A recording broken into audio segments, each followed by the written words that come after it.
Hello, welcome to the Courageous Self-Care podcast. I'm your host, Christina Marlette. On this show, I love to get into self-care that is strategic.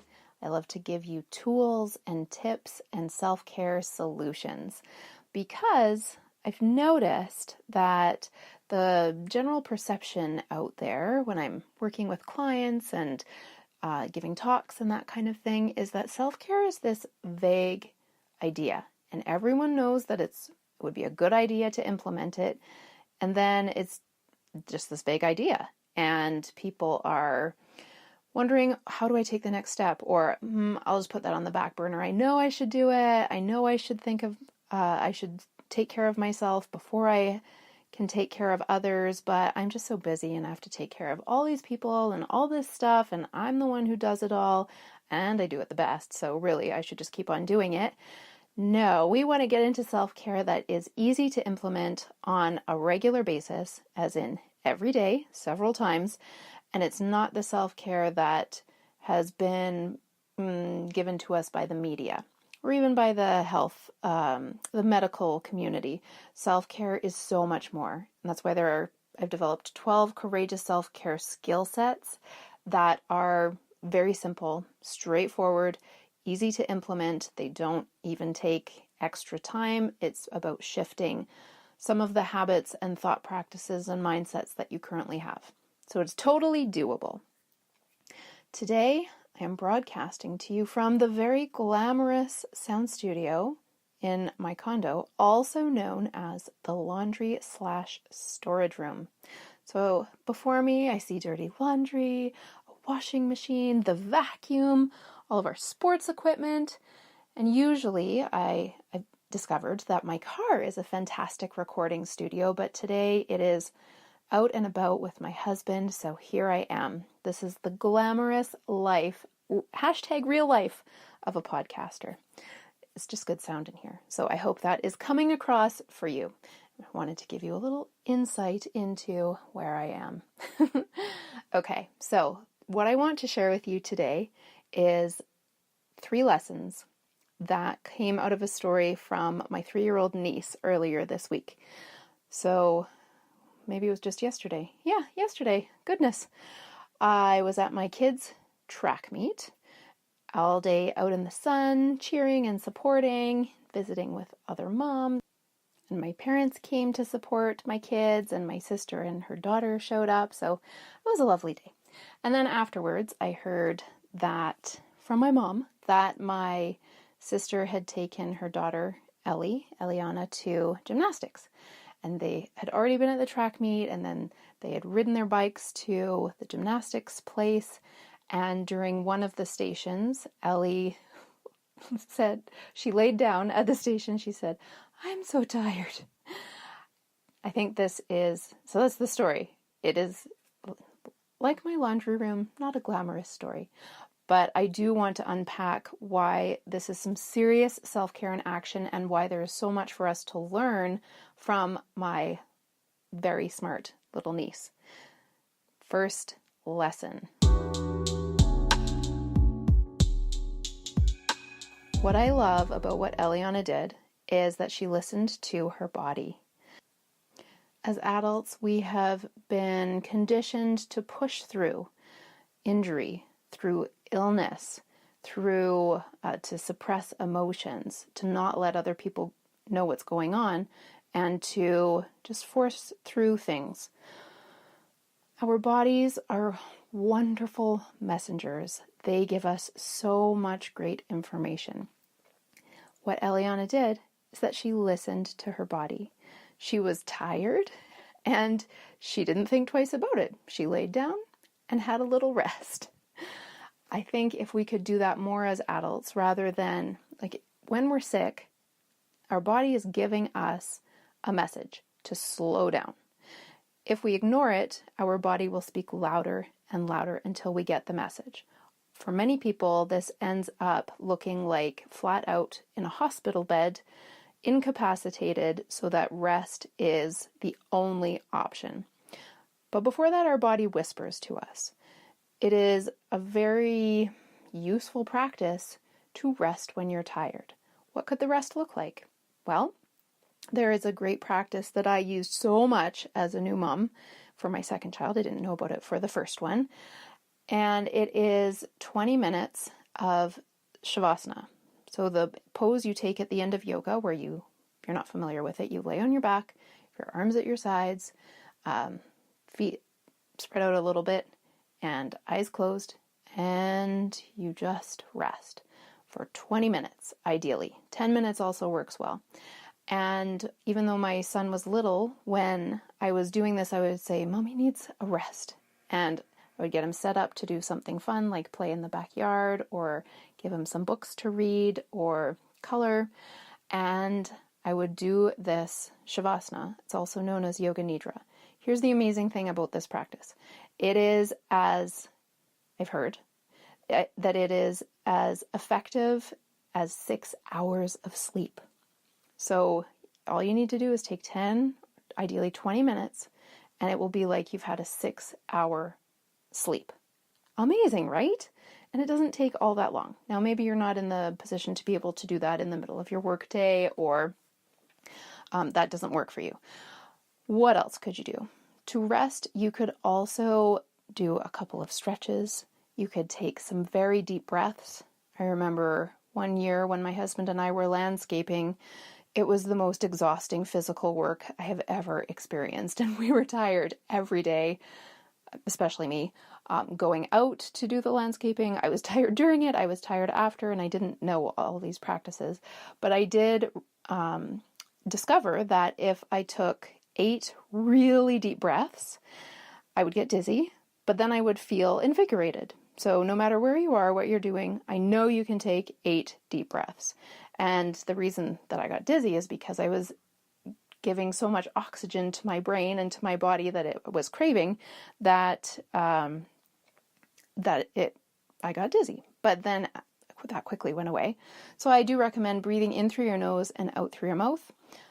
But if you can do the Shavasana or even gift yourself a nap, that is really going to help. It's also good to reflect on what it is that is making you so tired and see if you can make any shifts. Can you ask for help from someone? Can you take a break at a certain point during each day? What can you do to alleviate this tiredness? Also, drinking water. If you're dehydrated, you are definitely going to be tired. So drinking water is super important. I drink lots of water every day. I always have my warm or hot water next to me, and it makes a huge difference. So if you're tired, those are some things you can do. Okay, moving on. Lesson number 2.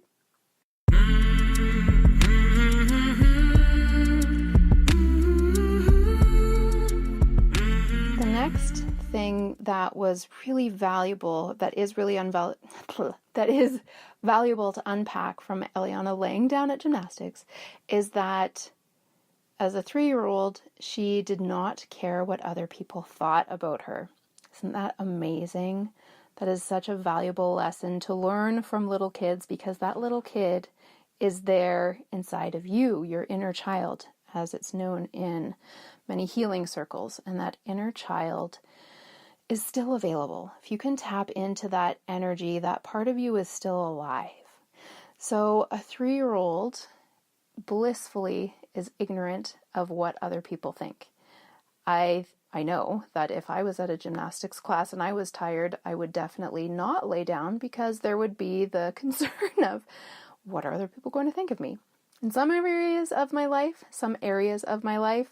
I am very bold and have a very wide comfort zone and don't care too much about what others perceive. And then in other areas, I still care a lot. So that's definitely a work in progress, and it can be for everyone. It's valuable to have the awareness and to ask yourself, when you're making decisions, especially if you're sacrificing your well-being, or if you are exhausted and drained and always doing stuff for other people, ask yourself, what is it, or why do I care about how this comes across to others? Or do I care about how this comes across to other people? That's a reflection I make quite often, and it has definitely helped me reduce how much I care about what others think. We can get caught in such a habit and a trap of making decisions based on how it looks or on getting other people's approval. Instead, this idea really made a huge shift for me. If we look at our own approval first, seek your own approval, and let go of what other people think about you, that is a game changer, or it was for me anyways. So shifting from seeking other people's approval to seeking your own approval first makes a tremendous difference. Moving right along into lesson number 3.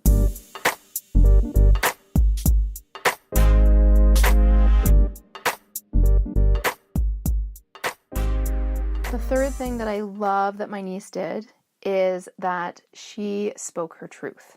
She used her voice to explain what was going on for her. So often we can be silent or keep to ourselves the struggles that we're having. And I love that she just explained, I'm tired. This is tiring. I'm going to lay down. And then she did it. It is incredibly valuable to use your voice. For so many women, the throat chakra, the energy center around the throat, is really blocked because we keep so much inside. We keep stories inside. We keep opinions inside. We keep ideas inside. And working to express those ideas, those opinions, without fear of what other people are going to think about you, doing it in a compassionate way, of course. You don't want to attack people with your opinions, but knowing that your opinion is valuable is super important. I am speaking from experience. I've definitely in the past been more of the kind of person who kept things to myself. I still do to a certain extent, but I have dramatically increased my capacity for being open and sharing. This podcast has helped a lot. And I am Scorpio though, so I still have a lot of stuff that I feel is private. However, being able to express either through spoken word, so it could be talking to a friend, speaking with a coach, getting into a women's circle, a sacred circle where you can express yourself without the same kind of judgment that happens in the regular world. Or you might not know this, the throat chakra can also be expressed in other ways. Through writing, that also helps clear up the blocked energy in your throat chakra. It can also be through dance. You can express yourself and communicate through movement. So it's not that you just have to go out and start talking to people. You can also, have these other creative pursuits, even artistic, creating beautiful or not beautiful, whatever kind of art that is working on your throat chakra too. Anything that is full self-expression, which is actually one of the courageous self-care skill sets, developing your ability and capacity to fully express yourself courageously as who you are without fear of rocking the boat or creating conflict. That is super helpful. And so, those are some ways that you can consider incorporating that full self-expression into your life. Anything that has some element of creativity or expression, it could even be through your clothing. That is a form of self-expression. And all of these things, all of these pursuits or activities are ways of speaking your truth, being exactly who you are, unapologetically, unabashedly, showing up as yourself. Will other people comment? It's possible. And when those comments do come your way, if you find that you are taking them personally, it's great to remember that that is all about them. If someone makes a snarky comment or criticizes you, that is their issue. It's not yours. And when you are fully expressing yourself, when you are speaking your truth, there are definitely better ways to do it than others, as I mentioned. But you want to remember that anyone else's opinion is coming from their lifetime of baggage and experience. And if they feel the need to attack you, that is completely their stuff. As is one of the 4 agreements by Miguel Ruiz, it is so valuable to practice not taking things personally. And that's the main reason, is because it's totally the other person's stuff. It's not yours. Easy to understand, super challenging to do in practice in real life, and a great skill to work on. So these are all things that we can practice. We're never finished. We're never completely fixed, in quotations. At one point I thought I might write a book called Am I Fixed Yet? Because it just seemed like there was so much to work on. Will it ever be done? But that's part of what makes life fun, is this personal growth and challenging ourselves and being courageous and seeing what happens on the other side when we do show up as ourselves, courageously expressing ourselves and behaving like a 3-year-old, accessing that inner child. So those are the lessons that came from the brief incident with my niece at her gymnastics class, but I thought there was just so much rich learning in there. So again, those 3 points of what we learned are, in reverse order, speaking your truth and not caring what other people think, and then listening to your body. I encourage you to pick one of those things this week and have it as an intention each day. What would happen if I spoke my truth today? What would happen if I listened to my body today? What would happen if I cared less about what other people thought about me? So choose one. And for the next 7 days, ideally write down that intention in the morning, or make a sticky note for yourself, or put a reminder on your phone to help you remember that that's your intention. And be curious about what can show up in your life when that question is there, when you're opening up to that curiosity. I guarantee that life will not be the same in 7 days if you implement even one of these ideas. That is what I have for you today. And I'd love to give you a gift.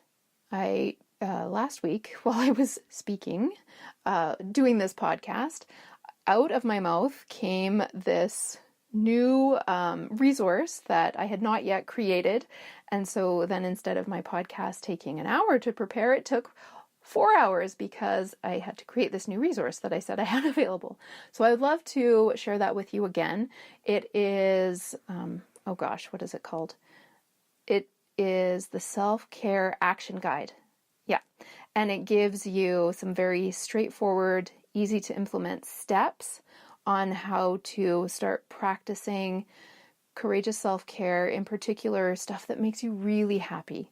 It's a guide to help you remember, getting in touch with your inner child, what it was that made you super happy when you were young and that would make time fly by. So many women have forgotten that by taking care of everyone but themselves, or prioritizing other people's well-being over their own. So this is a guide that will help you navigate through and remember, or even discover, some things that will make you happy and how to implement them into your life. So that link is in the description. I encourage you to access that. It's really pretty.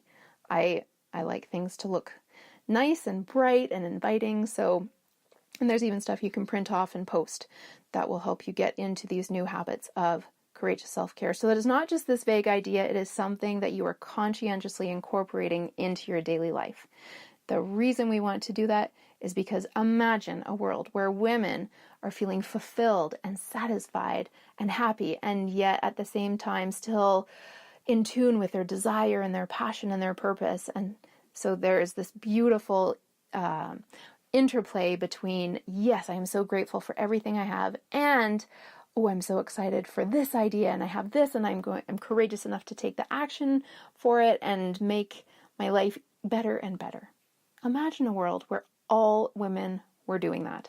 Oh my gosh, sounds amazing. I want to live there, and I invite you to join me. Thank you so much for listening. I encourage you to get that resource. I invite you to like this episode, whatever platform you're listening to it on, give it a thumbs up, or leave a comment, or share it with a friend, leave a review, and even one of those actions will help expand the reach of the podcast so that we can get the information out to more and more women, and we can move closer to that vision of this world where women are practicing courageous self-care. Thank you. I appreciate you, and I look forward to connecting again next time. Bye-bye for now.